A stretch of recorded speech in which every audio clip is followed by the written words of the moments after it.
네, 안녕하십니까. 자, 26년도 소방관부 시험 총평 및 해설을 시작하도록 하겠습니다. 먼저 이제 시험 보시느라고 고생들 많으셨고, 앞으로 이제 27년도 준비하시는 분들이 이 기출이 어떤 스타일로 출제가 되고 있는가, 이 시험에 대해서 문제를 좀 유형을 좀 익혀둘 필요가 있을 것 같습니다. 자, 올해 문제를 보시면, 전체적으로 그래요. 최근에 3개년 동안 기출문제가 우리 소방관부 행정법이 기본적인 문제 위주로 쉽게 출제를 했어요. 그래서 거의 다 이제 하나 틀리면 많이 틀렸다 정도 말이 나올 정도였죠.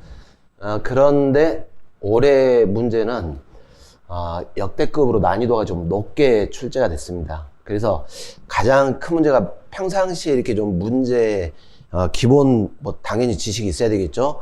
그리고 이제 문제를 많이 풀어보지 않으셨던 분들은 제 시간에 이렇게 정답을 찾아가지고 고득점하기가 쉽지가 않게끔 출제가 됐습니다. 지문도 길어졌고 응용을 요하는 문제들이 많아졌어요. 그러니까 단순하게 암기해야 될 부분도 있겠지만 단순 암기, 특히 이제 우리 기출문제 중심으로 암기 위주로 공부를 하신 분들은 상대적으로 문제 풀기가 쉽지가 않았을 것 같습니다. 그리고 이제 두 번째, 이게 박스형 문제가 굉장히 많이 출제가 됐어요. 출제가 많이 돼가지고 여기서 이제 시간을 좀 많이 좀 잡아먹었지 않았을까라는 생각이 좀 듭니다. 이게 사례 문제 같은 경우도 사례를 이렇게 박스로 쭉 설명한 다음에 거기와 관련된 이제 지문들을 마찬가지로 이렇게 조합형으로 출제를 했습니다. 그리고 이제 최근에 이제 행정기본법 문제들이 자주 출제가 되고 있습니다. 자주 출제되는데 문제는 여기까지 출제를 했어요. 시행령에 관한 내용까지 두 문제 정도가 출제가 됐습니다. 물론 그렇다고 해서 우리가 이제 법률 위주로 이제 공부를 하는 것이죠. 시행령을 다 봐야 될 것이냐, 그건 아닌 것 같아요. 시행령에 관한 내용들이 출제가 되긴 했는데 이제 법의 기본적인 의의를 파악을 해가지고 추론을 해가지고 맞출 수 있는 문제들, 이렇게 출제가 됐습니다. 어려움이 좀 있었겠지만 평상시에 이제 법 전체적인 어떤 내용들을 잘 이해를 하고 계셨다면은 응용을 해가지고 충분히 풀 수 있는 그런 문제였습니다. 자, 이 문제가 여기가 문제였어요. 우리 이제 3년 동안에 사실 이 강론 쪽이 상대적으로 출제가 잘 안 됐었습니다. 출제가 안 됐었는데 올해는 5문제가 출제됐어요. 예전에 우리가 이제 강론까지 시험 범위가 있는 이 시험 범위가 강론까지라면 대개 이제 5문제 정도는 출제를 해왔었어요. 해오다가 쭉 이제 강론의 비중이 약해졌었죠. 출제가 잘 안 된 케이스였어요. 그런데 이제 올해는 아예 5문제를 출제를 했습니다. 그리고 이 5문제가 난이도가 낮게 출제가 된 게 아니라 중상 정도로 출제가 됐어요. 강론 쪽이. 그러니까 강론이 정리가 안 되신 분들은 올해 점수를 확보하기가 쉽지가 않았을 것이다 라고 예상이 됩니다. 이후에는 제가 볼 때 이제 이쪽이 앞으로 출제 비중을 이렇게 지금 출제를 했단 말은 이후에도 이렇게 출제하겠다라고 지금 하는 것 같아요. 그래서 이 부분도 여러분들이 공부하실 때 비중을 좀 늘려주셔야 됩니다. 강론 중에 이제 좀 이따 문제 보시겠지만 당연 퇴직사유 같은 경우에는 아주 세부적인 내용이에요. 그래서 이런 문제들은 사실은 맞추기가 쉽지가 않습니다. 이게 결국은 우리가 여기까지 과연 공부를 해야 될 것이냐 라는 이제 고민에 빠지게 되는 것이죠. 그래서 이 문제는 사실은 좀 복불복 문제 중에 하나라고 좀 생각이 드는데 여기까지 아무튼 출제를 했습니다. 그러니까 난이도가 꽤 높아졌다는 게 사실입니다. 그리고 이제 굉장히 어려웠던 시험인데 단순암기만으로는 이제는 이미 사실 이 단순암기 가지고 이 시험에 응시한다, 이 문제들은 이미 지났어요. 그런 시대는 지났기 때문에 앞으로는 이제 전반적인 이해를 해야 될 것이고 각 파트별로 빠짐없이 판례 같은 것들을 잘 정리를 해 두셔야 될 것이다 라는 것입니다.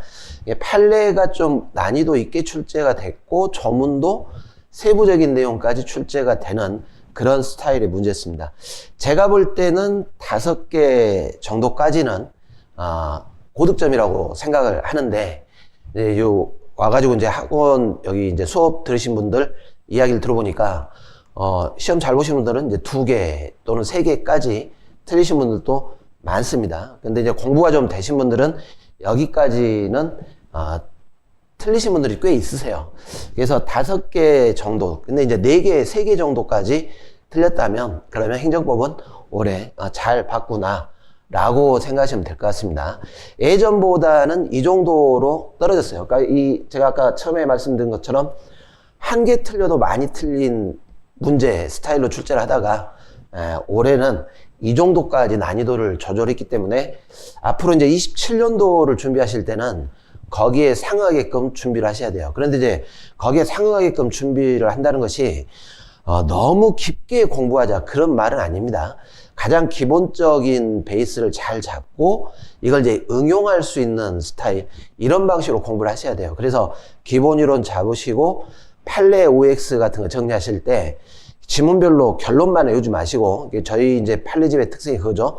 판례를 하나 설명을 하고 거기 이게 논리 전개 과정을 OX 지문으로 정리를 해드렸는데, 이제 그렇게 공부하시는 분들이 점수가 잘 나왔더라라는 것입니다. 그렇게 출제를 하고 있습니다. 그렇게. 그러니까 결론만 가지고는 정답을 찾는 것이 아니라, 이게 왜 이렇게 판례가 나오고 있지? 뭐와 관련해서 쟁점이 되고 있지? 라는 것들을 정리를 해 두셔야 돼요. 그것은 결국 암기로 가는 것은 아니고, 이해를 해야 된다라는 것입니다. 자, 문제를 좀 보도록 하겠습니다. 이게 이제 출제 범위인데, 출제 범위는 여러분들이 자료를 좀 참조를 해 주시기 바랍니다. 고르게 출제가 됐습니다. 고르게 출제됐다라는 걸 좀 참조를 하시고, 특히 이제 강론 쪽이 굉장히 많이 출제했어요. 그런데 이제 우리가 이제 강론 정리할 때 그런 말씀을 제가 꼭 드리는데, 요 4개 파트, 요 권한의 행사, 공무원 법률관계, 지방자치단체, 공물용관계, 이 4개 파트는 총론하고 관련해 가지고도 출제가 되고 있고, 여기는 항상 출제가 빈출되는 영역이기 때문에 여기는 잘 정리를 하셔야 되겠죠. 근데 여기 이제 보니까 환경영향평가에 관한 판례 내용들이 쭉 출제가 됐어요. 이 강론에서.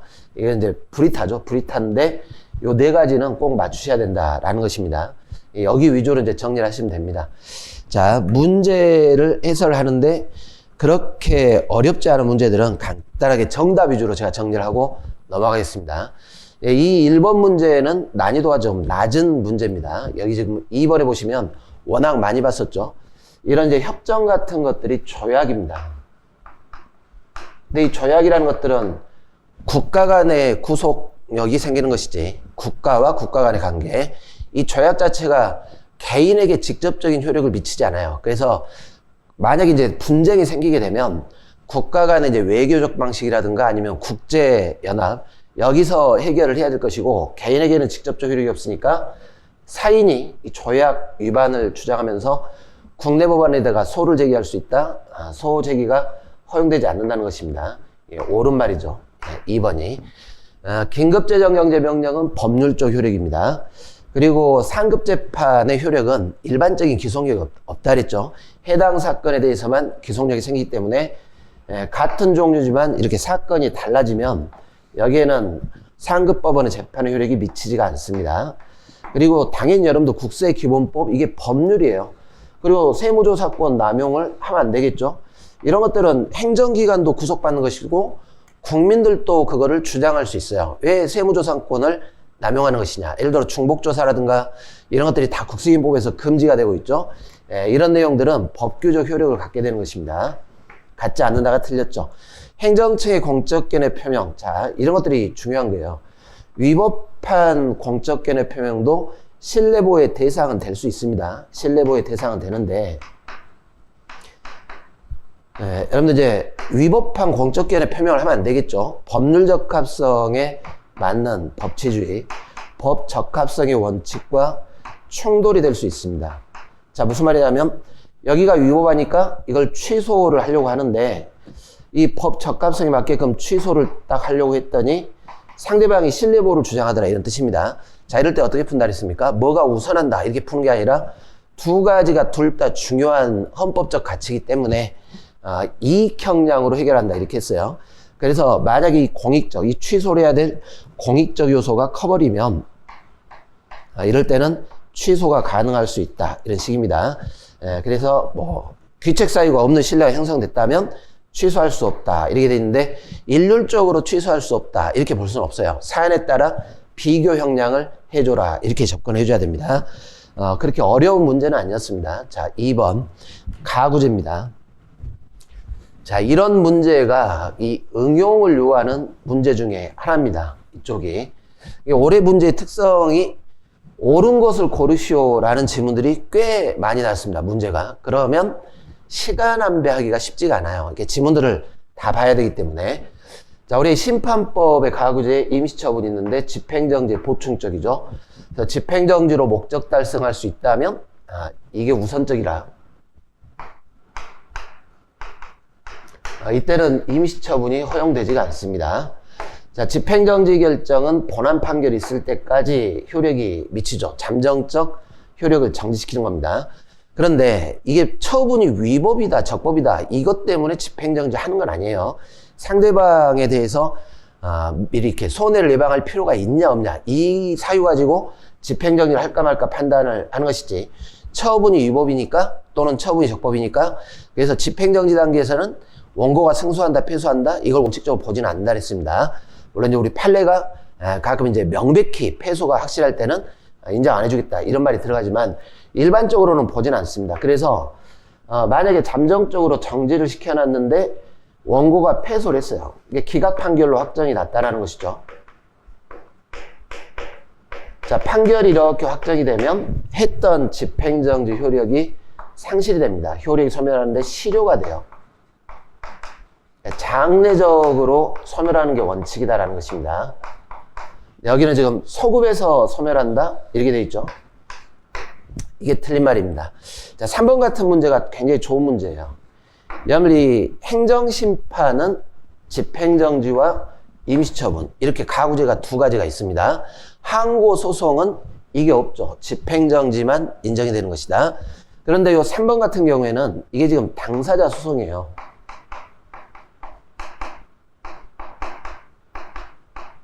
자, 항고소송 같은 경우에는 집행정지만 인정이 되는 것이고, 이 민사소송법상의 가처분이 준용되지가 않습니다. 그런데 당사자 소송은 오히려 항고소송에서 인정하는 집행정지가 또 인정되지가 않아요.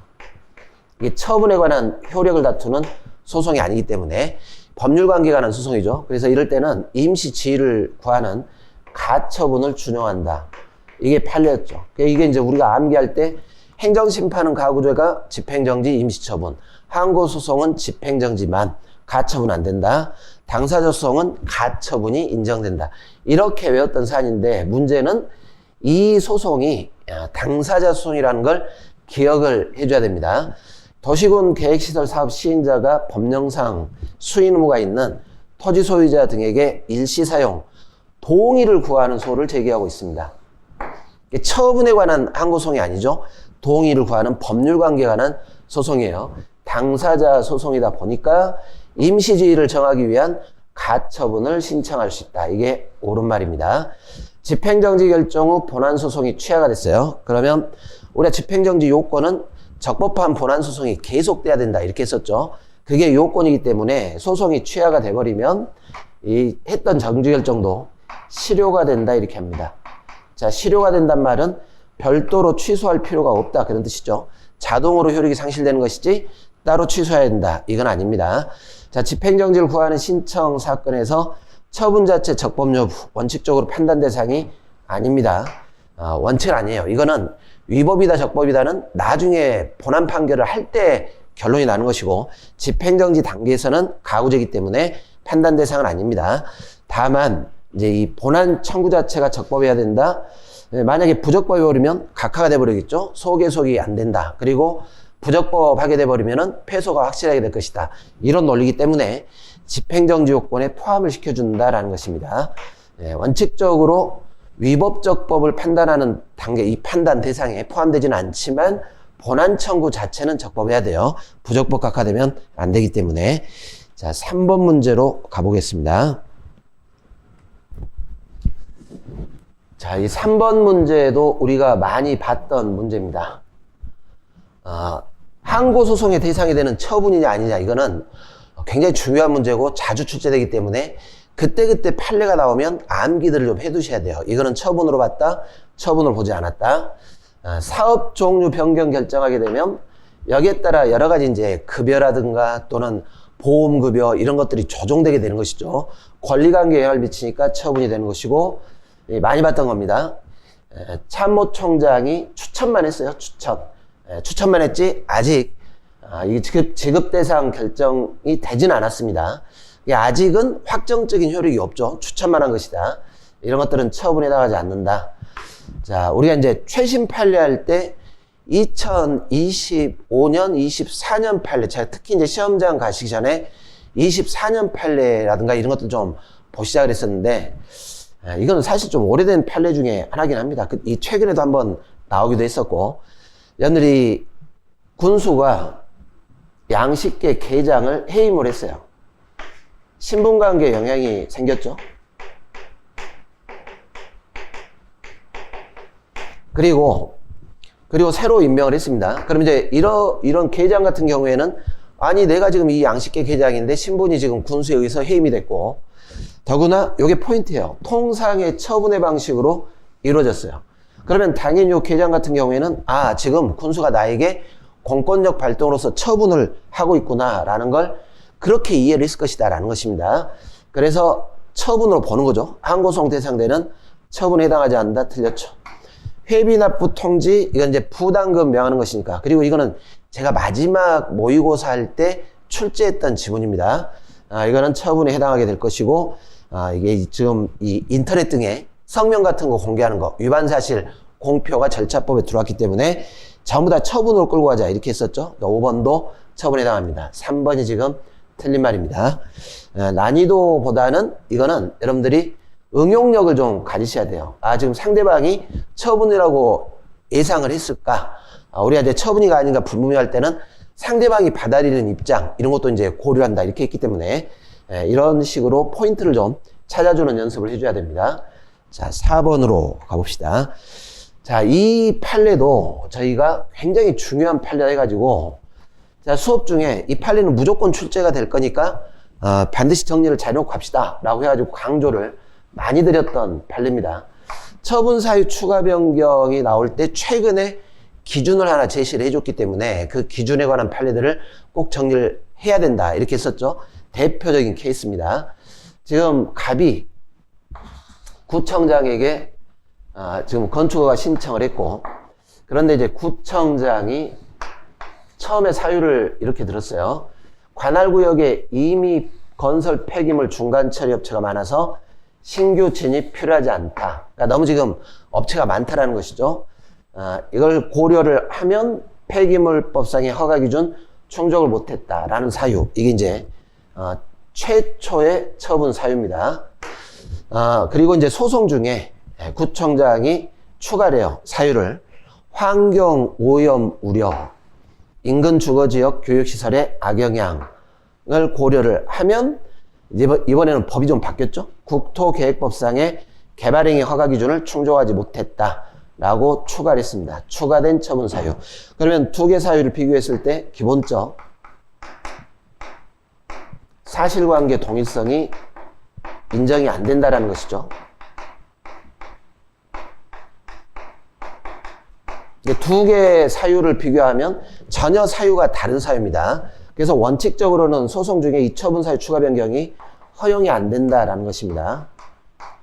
그런데 문제는 이 처분 사유 추가 변경은 소송 절차에서 미리 좀 해결을 다 하자라는 취지다 보니까, 분쟁 해결을 다 합시다라는 취지다 보니까 동일성이 인정 안 되면 허용이 안 되는데, 만약에 이 상대방, 이 소를 제기한 원고 쪽이죠.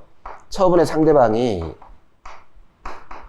이 부분에 대해서 명시적으로 동의를 했다면, 그러면 허용을 해주겠다. 이런 식입니다. 이게 판례가 기준을 잡아준 거예요. 허용을 해주겠다. 다만 이런 제도의 특성상 이런 동의가 있다면 허용이 되니까, 기본적 사실관계 동일성 인정 안 될 때 동의를 할 건가 말 것인가, 명시적 동의가 없다면 성명권을 행사를 해서 법원에서 성명을 하는 거죠. 동의를 할 것인가 말 것인가 물어보라는 것이에요. 그래서 만약에 동의한다면 허용을 하는 것이고 동의하지 않으면 허용되지 않는다. 이렇게 풀어가자라는 게 우리 판례 입장입니다. 굉장히 중요한 판례다 이렇게 했습니다. 그래서 이제 기억번에 보면 이게 옳은 말이에요. 기본적 사실관계 동일성이 인정이 안 되는데 인정 안 되죠. 다만 상대방이 명시적으로 동의를 했다면 허용된다. 이 사건 소송에서 허용되지 않죠. 지금 처분사유 추가가 허용되지 않은 채 원고 승소 판결이 확정됐어요. 그럼 이게 허용이 안 됐단 말은 이 사유는 판결의 대상이 안 된 거예요. 허용이 안 됐으니까. 그럼 이 부분에 대해서는 기속력이 발생하지 않겠죠? 그러면 행정청은 어떻게 합니까? 어차피 이게 허용 안 됐고 판결의 대상이 안 됐으니까 이 자체 기속이 안 되는 것이고 나중에 이 사유를 다시 들어서 거부 처분을 하더라도 기속력 위반이 안 되겠죠? 기속력에 따른 재처분 의무를 이행한 걸로 봐야 된다. 옳은 말입니다. 이런 식이다 보니까 그렇다면 명시적 동의가 있다면 허용해가지고 그냥 한꺼번에 해결합시다. 이런 말입니다. 자, 구청장이 이 사건 소송에서 추가 거부 처분 사유를 주장한 것에 대해서 갑이 아무런 의견을 밝히고 있지 않습니다. 지금 상대방이 명시적 동의가 지금 없죠. 그래서 법원은 적절하게 성명권을 행사를 해서 갑에게 처분 사유 추가 변경 제한 법률 원칙이 그대로 적용될 것을 주장하는지 여부에 대해서 의견 진술 기회를 줘야 된다. 옳은 말입니다. 그러니까 물어보라는 거죠. 동의를 할 것인가 말 것인가 의견을 듣고 판결을 하라 이런 말입니다. 이렇게 기본적 사실관계 동의성 인정 안 될 때 풀어가는 판례입니다. 아주 중요하고 앞으로도 출제가 될 수 있으니까 잘 기억을 해줘야 됩니다. 자, 5번으로 가봅시다. 원고적격. 자, 이 기억번 판례를 제가 이 최근 판례 할 때 최신 판례 특강할 때 소개를 해드렸습니다. 신규 약국 개설 등록 처분. 문제는 기존 약국 개설자가 피해를 볼 수 있습니다. 그런데 이때 법률상 이익이 뭐냐면 이거예요. 의료기관의 처방약 조제 기회를 공정하게 배분받을 이익. 자, 이게 법률상 이익입니다. 이게 침해가 됐다라고 보인다면 그러면 기존 약국 등록자, 개설자도 소송으로 다툴 원고적격을 인정을 해줍니다. 자, 이게 최근에 나온 판례죠. 그런데 이제 문제는 잘 보시면은 요게 법률상 이익인데 이 지문에서 해당 의료기관이 발행한 처방전에 기초하고 있다거나 해당 의료기관이 발행한 처방전에 관한 기존 약국 개설자 매출 감소가 상당해야만 한다? 이 부분이 틀렸어요. 여기가 법률상 이익이죠. 공정하게 배분받을 기회가 침해가 됐냐? 이거는 종합적으로 고려하는 것이지 꼭 이렇게 현실적으로 매출이 감소해야만 법률상 이익을 인정하는 건 아니다. 이런 뜻입니다. 자, 니은번은 워낙 많이 봤던 거니까 넘어가겠습니다. 자, 그리고 이제 디귿번도 그렇고 미음번도 자, 우리 디귿번 같은 경우에는 제가 문제 풀 때 어떻게 하시라냐면 국가기관도 원고적격 인정될 수가 있죠. 그러면 이제 처분이 나와야 되겠죠. 근데 대개 국민권익위원회가 무슨 뭐 조치, 시정조치했다, 조치 요구했다 이런 식으로 나오면 다 처분으로 풀자 이렇게 했던 겁니다. 원고적격 인정해 줍니다. 구분 소유자도 직접적 이해관계가 있기 때문에 원고적격 인정. 이것도 최신 판례할 때 잠깐 언급을 했던 판례입니다. 생태자연도 이거는 주민들의 이익을 위해서 하는 게 아니죠. 객관적인 자연보호 상태 이걸 기준으로 하기 때문에 이게 이제 변동됐다 해서 주민들이 입게 되는 피해들은 반사적 이익에 불과하다 이렇게 했어요. 원고적격 인정 안 됩니다. 이 판례도 워낙 우리 수업 중에 그리고 판례 특강할 때 판례 OX 할 때 강조했던 판례 때문에 어려웠던 문제는 아닙니다. 자, 넘어갑시다. 6번 권한의 위임.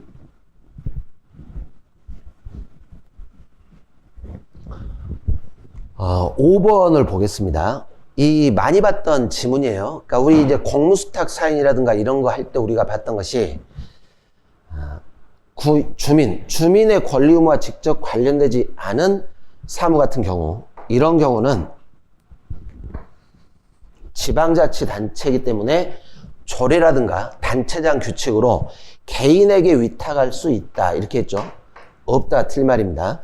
예, 법률이 아닌 조례나 규칙으로는 위탁할 수 없다. 조례나 규칙으로 위탁 가능해요.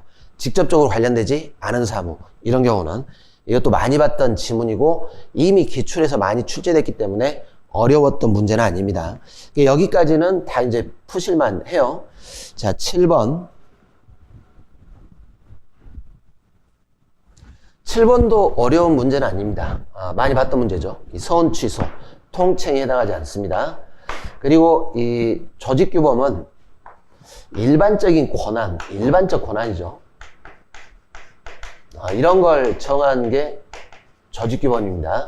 근데 이 조직규범은 구체적인 개별작용의 내용이 없어요. 그래서 우리가 법률유보에서 말하는 법률유보는 이 조직법적 규범을 뜻하는 게 아니에요. 각각의 개별 행정작용마다 작용법의 근거가 있어야 한다 이렇게 보는 것이죠. 자, 법문헌이 모호할 때 법관이 이걸 해석을 하는 겁니다. 보충적인 해석을 통해서 보충적 가치 판단이 필요하다.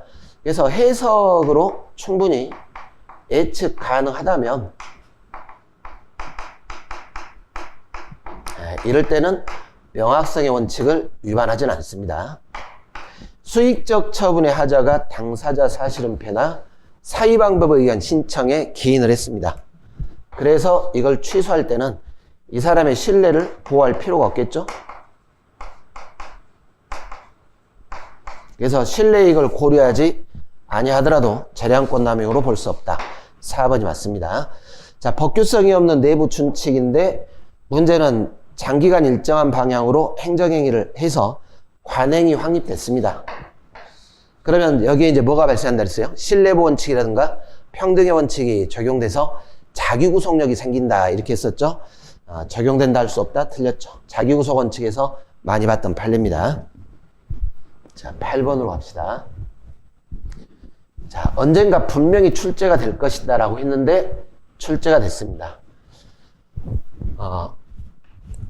3번을 보시기 바랍니다. 3번 지문에 원칙적으로 이 민원 서류 같은 것에 대해서 보완을 요하는 경우가 있죠. 서류 자체 구비가 미비한 경우 그때는 보완 요구가 이게 의무라 그랬어요. 행정청의 의무이다. 보완 요구하고 그리고 반려를 해야 되는데 보완 요구조차 하지 않고 반려해버리면 그 자체가 위법이 될 수 있죠. 자, 문제는 이렇게 보완을 요구할 수 있는 범위는 원칙적으로 이 자체입니다. 신청 자체 형식적 요건. 자, 그런데 이런 실질적 요건에 대해서는 원래 여기까지는 의무가 아니에요. 아니지만 우리가 보완 요구를 하는 이유는 충분히 보완이 가능하니까 보완을 해서 바로 받아주겠다 이런 뜻이죠. 신청을 접수를 받아주겠다. 실질적 요건은 보완 요구의 대상이 아니지만 보니까 민원인의 단순 착오에 기한 게 명백해요. 그래서 실질적 요건에 흠이 있지만 단순 착오다 보니까 충분히 보완이 가능하더라 이런 뜻입니다. 자, 이런 경우라면 보완 대상이 될 수 있죠. 없다 이러면 틀린 말입니다. 이거는 모의고사에서도 많이 출제했던 문제이기 때문에 어려운 문제는 아니었습니다. 자, 갑시다. 9번으로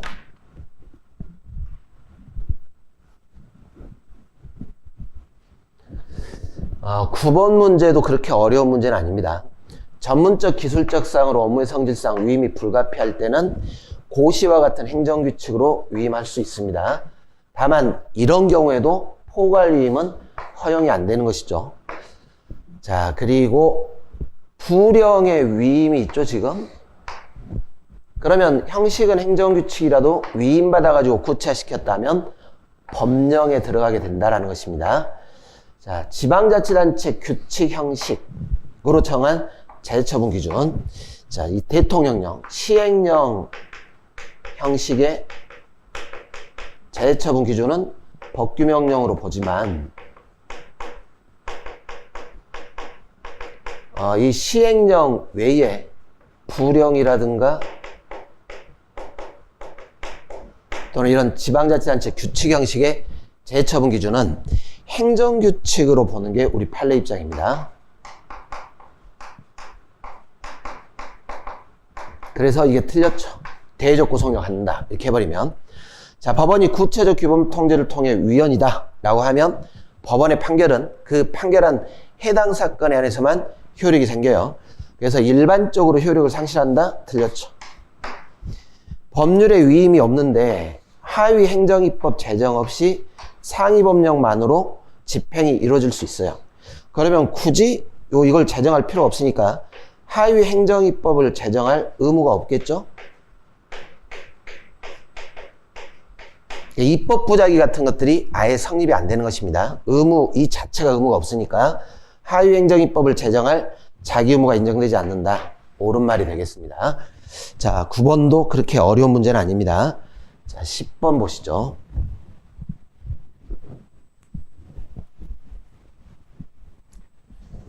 10번도 어려운 문제는 아니기 때문에 바로 정답 위주로 가겠습니다. 도시관리계획을 수립을 하는데 법에서 규정된 이 공청회를 열지 않았어요. 절차 위반이죠. 의견 청취에 관한 학설 대립이 있긴 하지만 우리 판례가 주로 이렇게 의견 청취 절차를 위반한 경우에는 무효로 보지는 않고 취소 사유로 가고 있습니다. 그래서 이 무효란 말이 틀린 말이에요. 사유는 취소 사유. 위법한 도시관리계획 결정이고 취소에 해당하게 될 겁니다. 자, 11번으로 가시죠.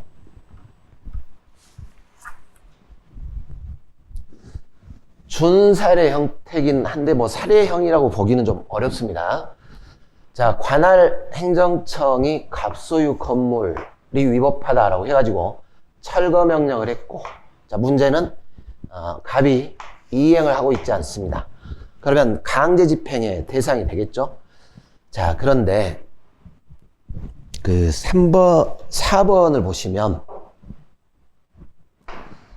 갑에 대한 철거 명령이 적법했습니다. 그러면 철거 의무도 발생하겠죠. 대집행을 하기 위한 개고 처분을 하려면 다른 방법으로 이행하기가 어렵고 불이행을 방치하는 것이 심히 공익을 해야 하는 걸로 인정이 돼야 돼요. 당연하겠죠. 자, 이게 이제 처분의 적법 요건입니다. 대집행 개고의 적법 요건. 우리가 처분이 위법이다 적법이다가 입증 책임이 문제가 되면 원칙적으로 공권력 처분의 이 적법 요건에 대해서는 적법성을 행정청이 입증을 해줘야 됩니다. 많이 풀었던 문제죠. 자, 철거 명령의 불가쟁력이 발생을 했습니다. 그러면 이제 갑은 이걸 다툴 수 없죠. 그런데 이 불가쟁력은 절차상, 취소 쟁송 절차상 다툴 수 없다. 이 말이지. 철거 명령이 위법이다 적법이다 확정됐다? 이건 아니에요. 단지 취소 쟁송 절차로 다툴 수 없다. 그래서 기판력과 같은 효력들이 발생하지 않는다 이렇게 했어요. 뭔가 법률 관계가 확정되는 건 없죠. 절차상 못 다툰다 이 의미니까 사실관계나 법률적 판단이 확정된다 이 말부터가 틀린 말입니다. 자, 철거 의무 불이행에 대해서 대집행이 가능할 때는 그러면 행정청 스스로 대집행이 가능하니까 민사집행은 신청할 수 없다 이렇게 썼죠. 근데 선택할 수 있는 재량이 있다 했으니까 틀린 말입니다. 자, 대집행에 착수를 했는데 갑이 건축물을 점유하고 있어요. 이 갑의 건물을 철거를 하게 되면 이게 이제 주된 의무가 되는 것이죠. 철거가 주된 의무. 그러면 철거를 하게 되면 퇴거가 수반됩니다. 이렇게 퇴거가 수반될 때는 별도로 퇴거 명령을 할 필요가 없다 이렇게 했습니다. 필요하다가 틀린 말입니다. 자, 철거 의무 불이행에 대해서 A행정청이 하는 대집행은 행정기본법의 제재처분이다? 틀렸죠. 이 제재라는 것은 법을 위반했을 때 영업정지라든가 취소, 과징금 이런 것들이 제재가 되는 것이고 이 기본법에 있는 행정강제수단에 해당하게 됩니다. 강제집행과 제재처분은 다른 말이에요. 그러니까 제재를 가한다는 것과 강제집행한다는 것은 별개 문제죠. 자, 12번으로 갑시다. 행정벌. 자, 12번도 어려운 문제는 아닙니다. 많이 풀었던 문제죠.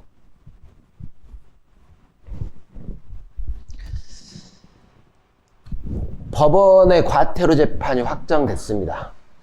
그러면 재판 확정됐으니까 집행이 가능하죠. 그래서 이렇게 집행을 하려고 하는데 집행되기 전에 법률이 변경돼서 그 행위가 위반 행위에 해당하지 않게 됐어요.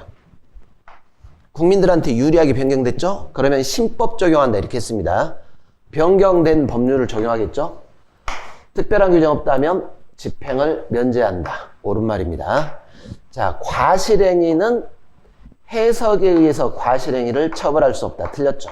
우리가 행정법규 위반에 대해서는 명문의 과실범 처벌 규정이 없다 하더라도 해석상 과실범 처벌이 확실하다. 그럴 때는 처벌할 수 있다. 이렇게 봤습니다.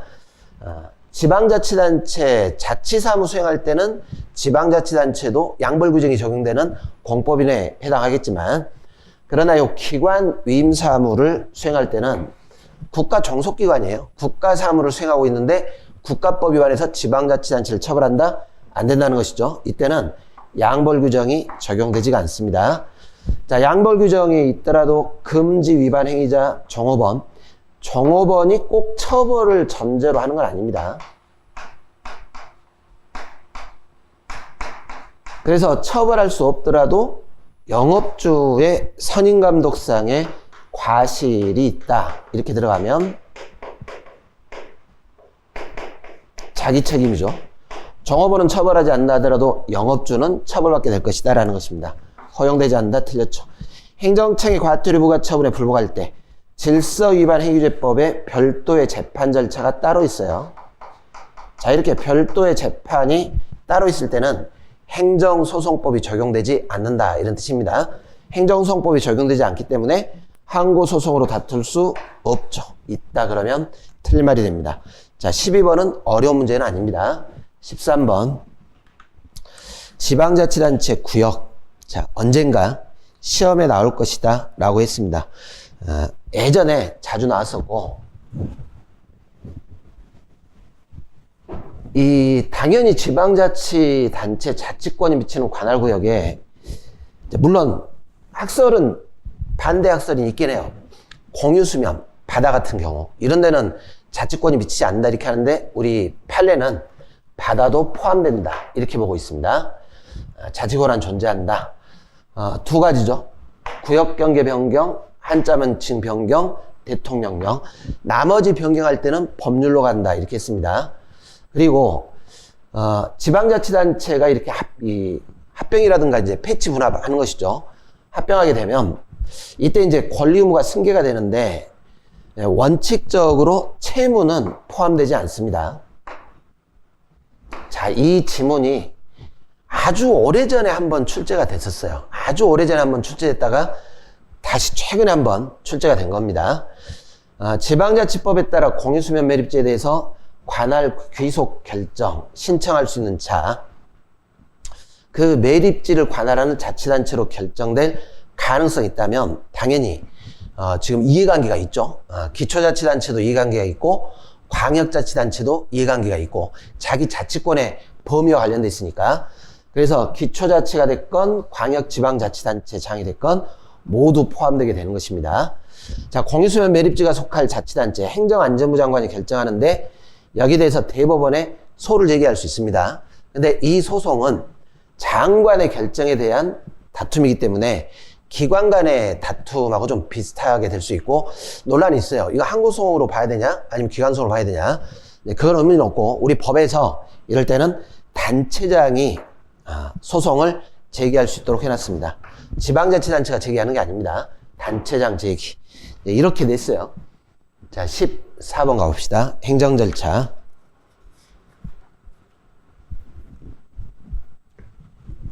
자, 우리 이 14번은 많이 풀었던 문제니까 정답을 보겠습니다. 어렵지 않습니다. 많이 풀었던 문제, 자주 출제됐던 문제죠. 처분 상대방이 이미 행정청에게 위반 사실을 시인을 했어요. 자, 이 위반 사실을 시인한 것이지 내가 이 처분을 다 받겠다 이런 건 아닙니다. 설령 시인했다 하더라도 더 불이익한 처분을 막으려고 할 필요가 있기 때문에 의견 제출 기회 생략 사유가 되지는 않습니다. 그래서 원칙적으로 생략 사유가 안 되기 때문에 의견 제출 기회는 줘야 된다. 이런 논리죠. 해당 처분의 성질상 의견 청취가 현저히 곤란하거나 명백히 불필요하도 인정될 만한 상당한 이유가 있는 경우에 해당한다. 틀린 말입니다. 생략 사유에 해당하지 않습니다. 자, 15번으로 가봅시다. 15번도 그렇게 어려운 문제는 아닙니다. 우리가 이제 원칙적으로 사생활 비밀, 자유, 침해 우려가 있다면 비공개 사안이죠. 그러나 공무원, 직무를 수행한 공무원이 성명 직위를 공개를 해야 되는데 공무원이 그러면 안 되겠죠. 사생활 침해니까 나의 신분을 밝히지 않겠다 이러면 안 돼요. 이 부분은 공개 대상입니다. 정보량이 많을 때는 기관별 나눠서 제공할 수도 있고, 자, 만약에 이렇게 공공기관 정보 공개하는 법률상은 공공기관이 보유 관리할 때 공개 의무를 부담하죠. 근데 보유 관리하고 있지 않다면 요리 끌고 갈 수 있어요. 민원 처리하는 법률에 따른 민원으로 처리해서 나중에 공개한다거나 뭐 이런 방식으로 해결할 수 있습니다. 자, 행정심판법에서 정하는 바에 따라 심판을 청구할 때 국가기관, 지방자치단체 외 공공기관 결정에 대한, 그러니까 여기가 제외됐고 나머지 공공기관이라면 감독기관은 관계중앙행정기관장 또는 지방자치단체장이 됩니다. 우리가 자주 보는 조문 아닌데 조문에 이게 명시가 돼 있습니다. 그래서 기억이 틀렸고 나머지는 다 맞는 말입니다. 자, 16번 국가배상. 이 국가배상도 어렵진 않았어요. 많이 풀었기 때문에. 자, 16번에 5번으로 자, 일단 틀린 거 보겠습니다. 자, 상호보증. 외국인의 경우에는 상호보증이 있을 때 한해서 국가배상이 인정됩니다. 그런데 이 상호보증은 꼭 현실적으로 조약을 체결했다 또는 실제 국가배상을 우리 국민이 받아냈다 이걸 보는 게 아니에요. 가능성 본다리죠. 가능성. 그 나라 법 체계라든가 이걸 쭉 해석을 했을 때 충분히 우리나라 대한민국 국민도 국가배상을 그쪽에서 받을 가능성이 있다 라면 인정되는 겁니다. 그러니까 꼭 이렇게 조약이 체결돼 있을 걸 요한다 이렇게 해버리면 틀린 말이 되는 것이죠.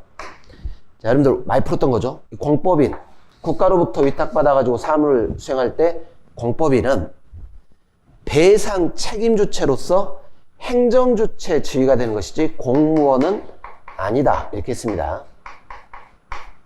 이 공법인에 소속된 임직원이 실제 수행을 할 때 공무원의 지위가 되는 것이죠. 그래서 기관으로서 공무원에 해당한 틀린 말입니다. 그리고 이 공무위탁받은 사인의 위탁은 일시적 한전적 사항에 관한 활동을 위한 경우도 다 포함을 시킵니다. 그러하지 아니하다 틀린 말입니다. 자, 4번 공무원에 대한 전보인사. 전보인사인데 이게 인사권자 재량이에요.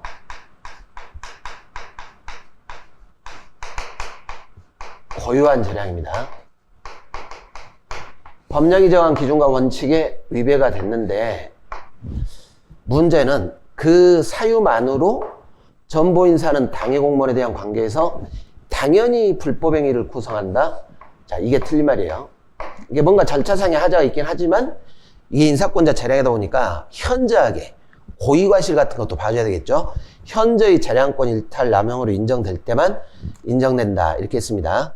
자, 공무원이 직무를 집행하던 중에 불법행위로 손해가 생기면 경과실은 면책되죠. 고의중과실일 때는 책임을 부담하는 것이고, 그런데 자동차 손해배상보장법에 자동차 운행자로 들어갈 때는 여기서는 고의과실, 중과실 이런 걸 따질 필요가 없다 이렇게 했습니다. 그래서 경과실에 의한 것인지 중과실 이런 걸 가리지 않고 자동차 손해배상보장법이 적용받기 때문에 배상 책임을 부담하게 된다 이런 논리입니다. 많이 풀었던 문제예요. 이 문제들도. 자, 17번으로 갑시다. 손실보상.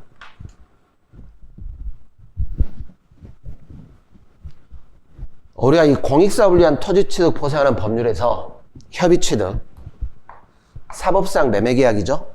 그래서 당사자 사이의 자유로운 의사에 따라 매매대금 과부조금에 대한 지금 사적 자치에 의해서 합의하는 거기 때문에 약정이 가능합니다. 자, 수용재결 후라 하더라도 수용재결은 나왔어요. 그러면 이때 이제 보상금도 같이 재결을 했을 텐데 위원회가 지금 보상금 결정을 했지만 소유자하고 사업시행자가 얼마든지 자유롭게 합의에 의해서 임의로 다시 계약을 하는 거죠. 보상에 대해서 다시 체결할 수 있다는 것입니다. 자, 이 법, 공익사업을 위한 토지취득 보상이라는 법에서 소송 들어가려면 일단 항상 뭐는 거쳐야 된다 그랬어요? 위원회 재결 거치고 권리구제 들어간다 이렇게 했었죠. 그래서 농업손실 다 똑같아요. 그러니까 이 법에 따른 권리 주장할 때는 전부 다 재결 절차를 거쳐야 됩니다. 거치지 않더라도 곧바로 손실보상 청구할 수 있다. 틀렸죠? 수용재결 빼고는 수용재결 위원회 토지수용위원회에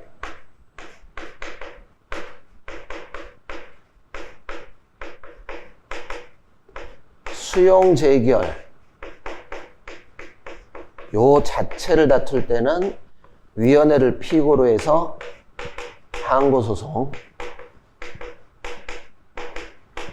자, 나머지는 전부 다, 나머지 재결은 위원회가 재결을 했지만 다 보상금 증감 청구소송으로 한다 이렇게 했습니다. 보상금 증감 소송. 형식적 당사소송. 이럴 때는 이 사업자와 토지 소유자 등이 당사자가 되는 거죠. 원고 피고가 돼서 형식적 당사자 소송으로 가라 이런 뜻입니다.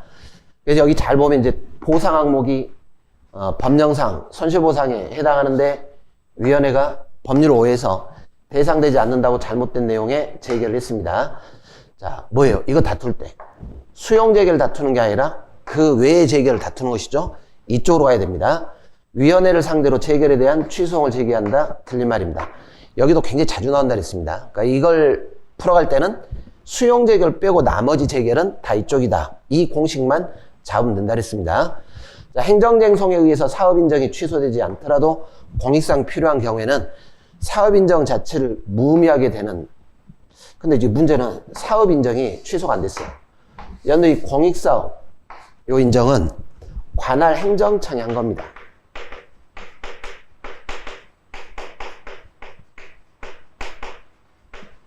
그런데 이걸 가지고 토지수용위원회로 이렇게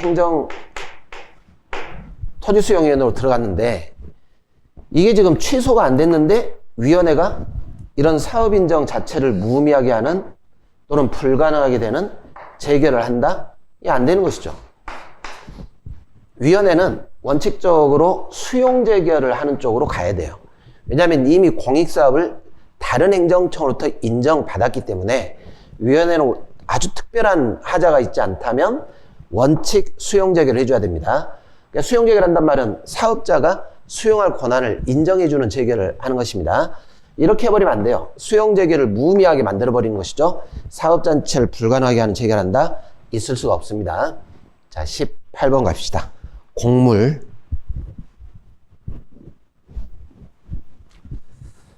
이 문제가 응용력을 요하는 문제입니다. 응용력.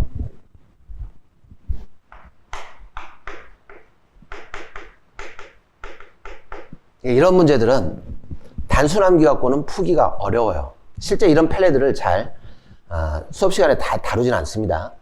그런데 우리가 여러분들 이제 손실보상에서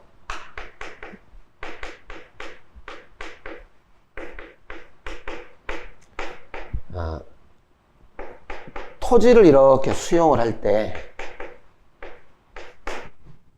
이게 보상, 손실보상을 받으려면 법률에서 보상에 관한 규정이 있고 현실적으로 절차를 거쳐서 수용을 해야 됩니다. 그러니까 사업자가 협의 취득하고 협의 취득이 안 되면 위원회 재결 거쳐서 수용 재결, 수용 이렇게 가는 거죠. 이건 처분이 있어야 돼요. 만약에 수용이 아니라 사용 등 또는 토지 소유권에 제한을 가한다.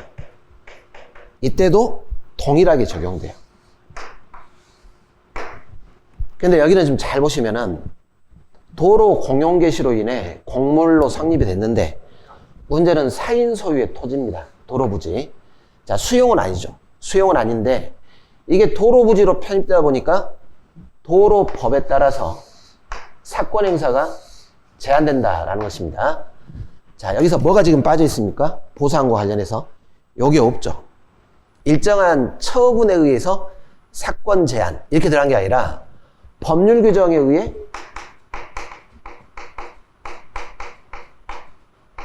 당연히 사건이 지금 제한되는 거예요.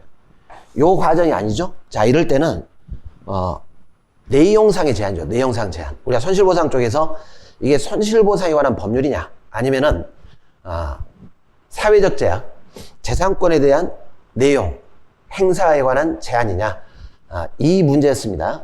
그래서 법률 규정에 따라 당연히 이렇게 제한이 붙을 때는 이거는 손실보상이 아니라 그랬어요. 자, 어디서 이런 논리를 보셨냐면 경계이론, 분리이론 이거 할 때 제가 설명을 해드렸습니다. 그러니까 헌법 같은 거 보실 때 여러분들이 법률 규정에 따라 재산권이 제한될 때는 이건 손실보상으로 가지 않고 입법의 문제죠. 입법. 다만 이제 그 법률이 비례 원칙을 위반했다, 과도하다 그러면 손해배상의 문제는 발생할 수가 있습니다.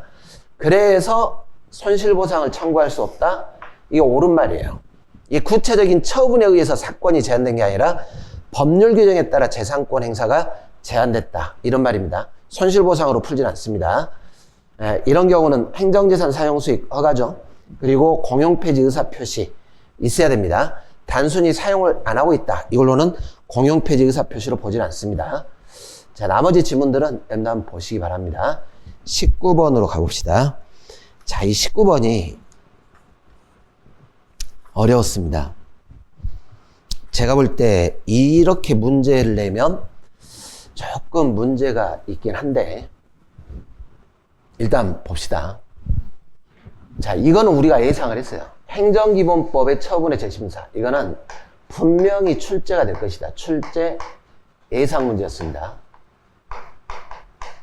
그래서 의의하고 법률을 꼭 보고 가자 이렇게 했어요. 근데 전제가 뭐냐면 이 재심사는 이게 재심사 대상입니다. 지금 이 처분이 뭐 강제집행이나 이런 거 빼고 행정처이 뭐 어떤 처분을 했다. 수익적 행위를 취소 처리 뭐 하는 경우가 있겠죠. 그런데 이게 소송 대상이 지금 다툴 수 없는 경우예요.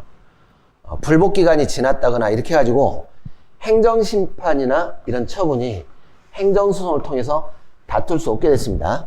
그러면 원칙적으로 처분의 상대방에게는 행정처분을 취소 처리를 해달라 이렇게 요구할 신청권이 일반적으로 없다 그랬습니다.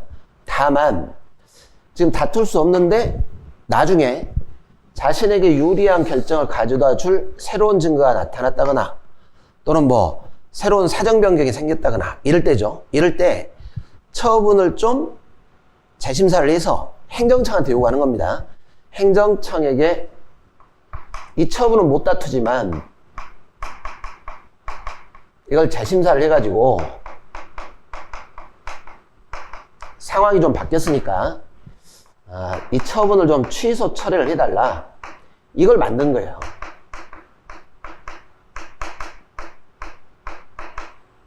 이럴 때는 이제 신청권을 인정을 하는 것이죠. 그래서 일반적으로 처분의 직권 취소 처리 신청권은 없지만 우리 행정기본법이 국민의 권익구제 차원에서 이걸 하나 만든 거예요. 다만 대상은 이런 사유가 있을 때만 가능합니다. 그런데 이제 문제가 이거예요. 여기서 조문이 당사자라고 되어 있습니다. 당사자. 처분의 당사자죠. 당사자는 이런 경우에 처분을 철회해 줄 것을 신청할 수 있다. 그러면 이 당사자가 누구냐면 처분의 직접 상대방을 뜻해요.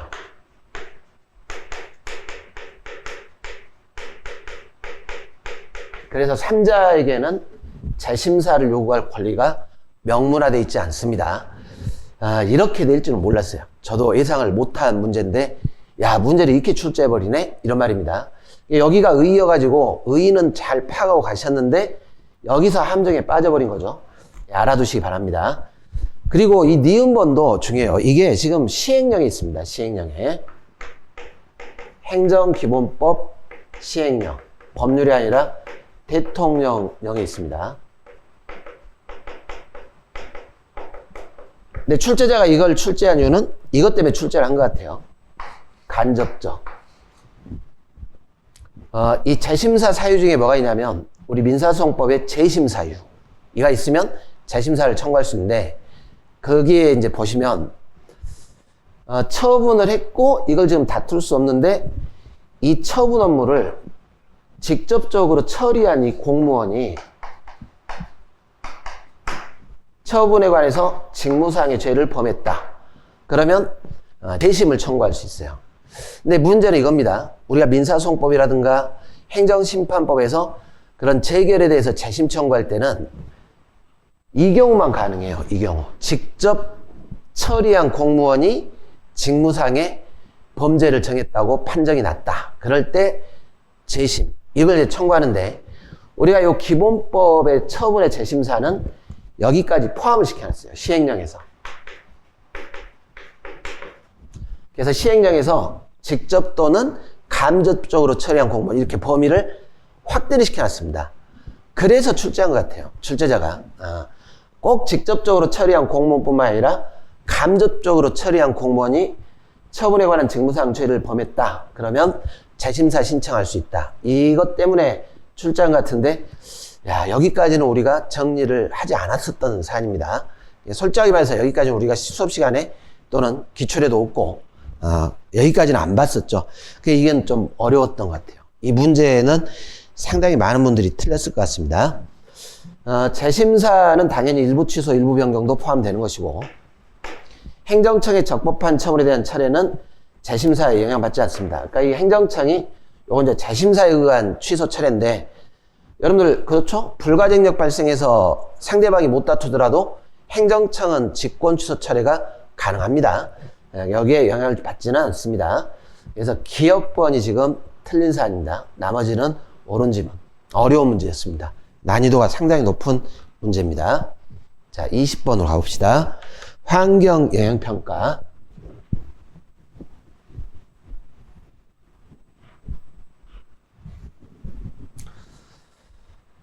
자, 이 환경영향평가서가 부실하게 작성됐냐를 판단합니다.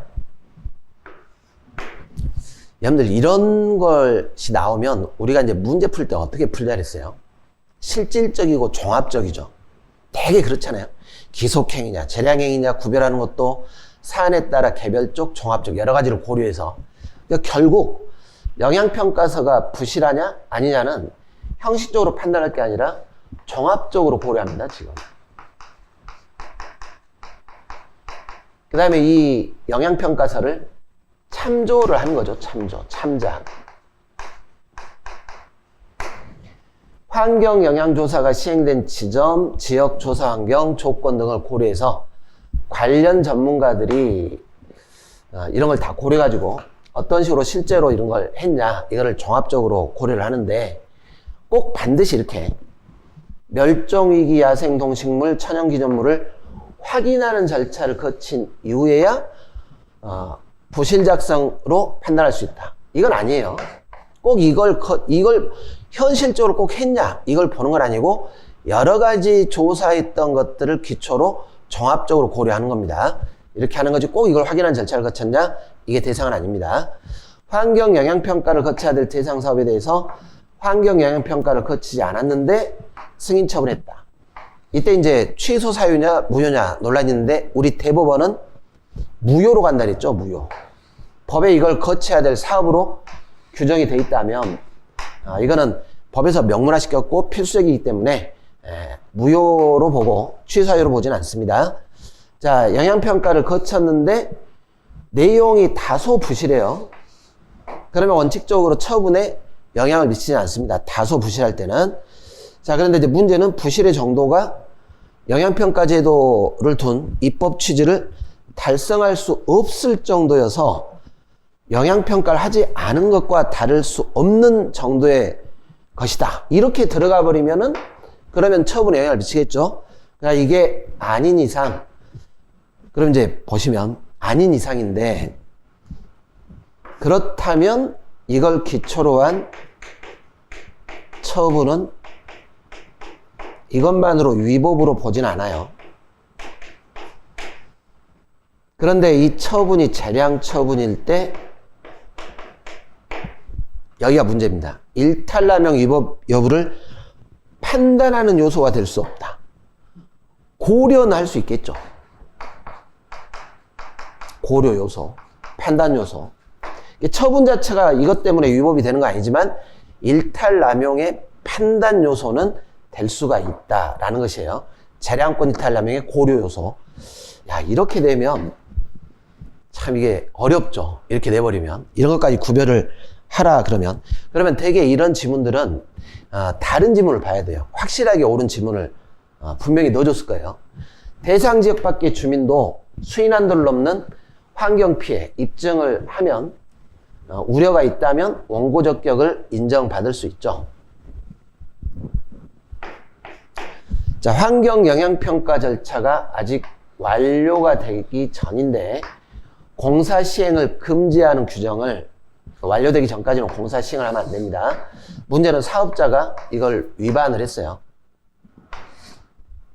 이거는 사업자가 법을 위반하는 행위를 했죠. 위법 행위를 한 거예요. 나중에 사업자는 제재를 받을 수도 있겠죠. 이 위반 행위에 대해서. 자, 그런데 이건 사업자가 위반 행위를 한 것이고 승인기관의 장이 사업계획 등의 승인 처분을 했습니다.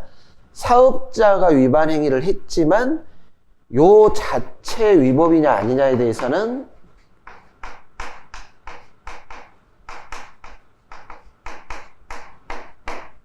위법 여부는 이 처분 자체 갖고 판단을 해줘야 되겠죠. 이 승인 자체가 절차를 위반했냐 또는 형식을 위반했냐 내용상의 문제는 없냐 이렇게 들어가야지 사업자 위반 행위 때문에 처분까지 위법이다 이렇게 되지는 않는다는 겁니다. 서로 행위가 다르죠. 그래서 5번 지문이 옳은 지문입니다. 이 20번 같은 경우도 상당히 좀 지문 두 개가 혼동이 됐을 것 같아요. 5번을 정답으로 보시고 자 21번 갑시다. 아 이거 문제예요. 불이 탑니다.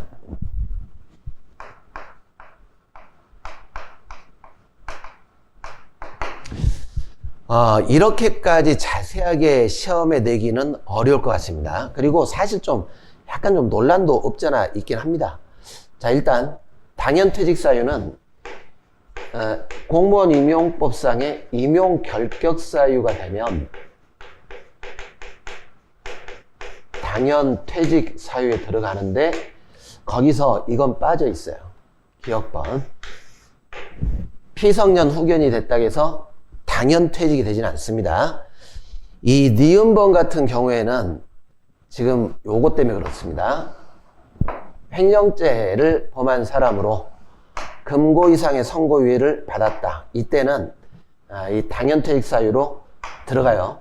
그런데 도로교통법에 규정된 죄를 범한 사람으로 금고 이상의 형의 선고유예를 받은 경우는 선고유예 기간 중에 있어야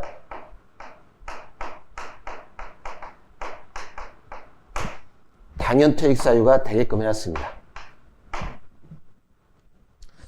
자, 나머지는 당연퇴직 사유니까 참조를 하시는데 이게 참 그렇죠. 이게 횡령죄 때문에 그런 건데 직무와 관련해서 이것까지 보시려면 당연퇴직 사유 조문을 다 암기를 해야 됩니다. 제가 볼 때 이거는 앞으로도 이렇게 나올까는 모르겠는데 이렇게까지 깊게 우리가 공부를 할 필요는 없을 것 같습니다. 제가 볼 때 틀리셔도 상관이 없습니다. 많이 틀렸을 것 같습니다. 이거. 자, 22번.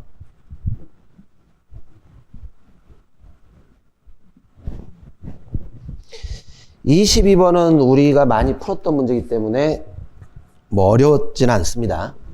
자, 우리 3번에 보시면 행정기본법에서 이 행정청이 부관을 붙일 수 있냐? 여기는 행정청의 처분이 재량이 있는 처분이냐 아니면 재량이 없는 처분이냐, 이걸로 나누는 거죠.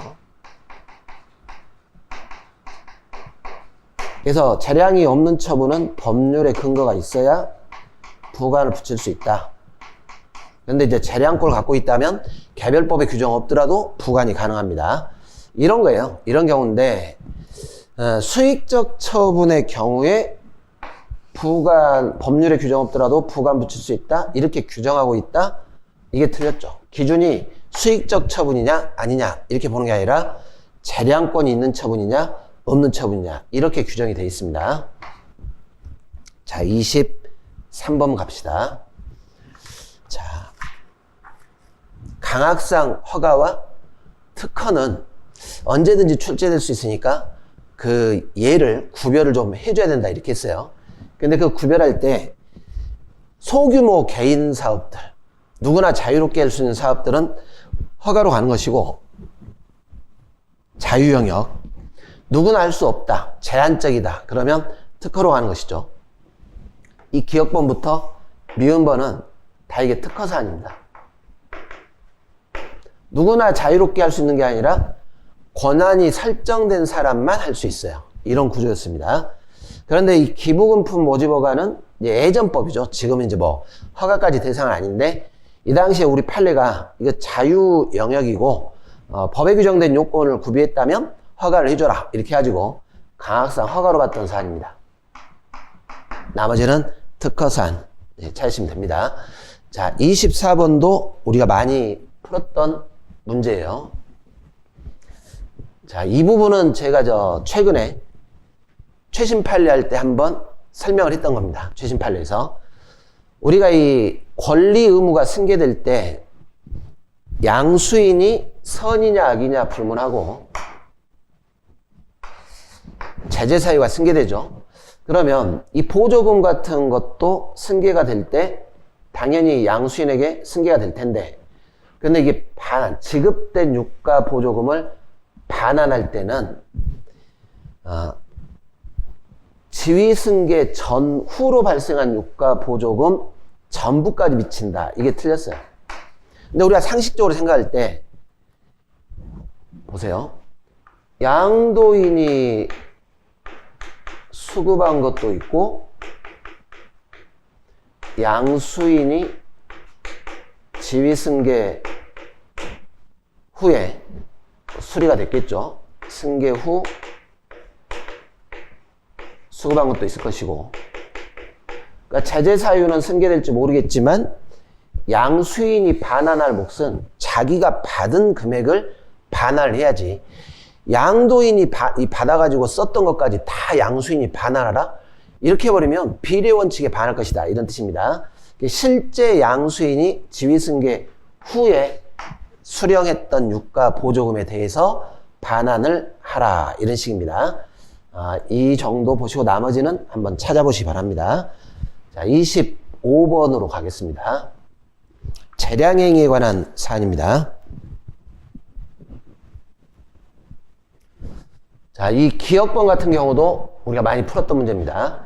우리가 이 자동화 시스템으로 처분이 가능하죠. 기계에 의한 자동화 작용. 자, 문제는 재량이 있는 경우에는 자동화 시스템으로 할 수가 없습니다. 논란이 있긴 한데 현재 우리 행정기본법에서 행정청에 재량이 있는 경우에는 이거 할 수 없도록 해놨습니다. 자, 그리고 기본법상 행정청은 재량 있는 재처분할 때 뭐 이거 다 고려하겠죠. 위반행위 동기, 목적, 방법, 위반행위 결과, 횟수 고려해야 되고, 당연히 이런 것도 고려하겠죠. 시정 해소를 위한 노력이 있냐, 이런 것도 다 고려를 해줘야 됩니다.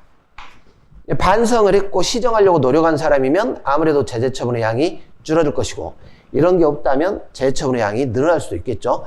자, 이런 경우인데 사실 이게 기본법에 있는 건 아니고 여기가 법령상이라고 해놨잖아요. 여기도 시행령에 규정이 돼 있어요. 근데 이런 문제들은 시행령에 규정이 없더라도 당연히 이게 법 이론적으로 논리적으로 해소하시면 될 것 같습니다. 나머지 지문들은 전부 다 옳은 지문이 되겠습니다. 틀린 지문이 기역번과 니은번 이렇게 됩니다. 자, 여기까지 우리가 이제 기출을 한번 쭉 봤었는데, 스타일이 앞으로 이런 스타일로 갈 것 같습니다. 제가 볼 때. 이제 행정법도 아주 이제 기초적인 기본만 물어보지는 않겠다. 응용도 할 수 있냐? 이렇게 이제 내겠다는 것이죠. 앞으로 출제를 이렇게 하겠다는 거니까, 여러분들이 평상시에 27년 대비할 때도 이런 걸 좀 고려를 해 주셔야 될 것 같아요. 근데 아까 이제 우리들이 풀어봤던 문제들 중에 뭐 재심사에 관한 그 3자냐, 당사자냐, 또는 이제 기출을 나왔으니까 이제 체크를 하셔야 되겠지만, 당연퇴직사유, 이거 이제 다 외울 수 있겠습니까? 이제 그런 부분들은 사실은 한번 출제될 가능성이 크기 때문에 너무 그렇게 깊게 고려하지 않으셔도 될 것 같습니다. 자, 여기까지 기출 해설을 마치도록 하겠습니다. 감사합니다.